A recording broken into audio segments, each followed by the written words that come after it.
Oca svemogućeg, stvoritelja neba i zemlje, Isusa Krista, Sina njega, jedinoga Gospodina našega, koji je začet po Duhu Svetom, rođen od Marije Djevice, mučen pod Poncijem Pilatom, raspet, umro i pokopan, svršeno pakao, treći dan uskrsnuo od mrtvih, uzašao na nebesa, sjedio desno Boga Oca svemogućega.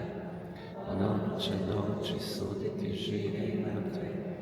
Vjerujem u Duha Svetoga, Svetu Crkvu Katoličku, opčisto svetih, oproštenje grijeha, uskrsnuće tijela i život vječni. Amen.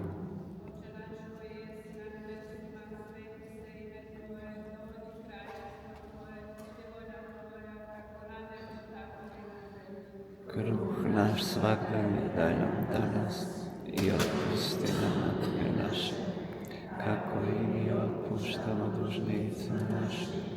I ne uvedi nas u napast, nego izbavi nas od zla.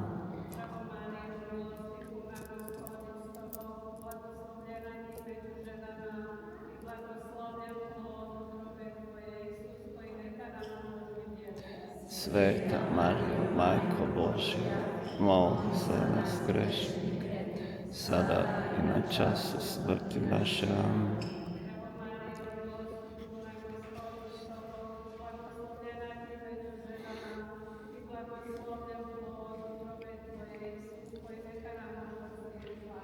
Sveta Marijo, Majko Božja, moli za nas grešnike, sada i na času smrti naše. Amen.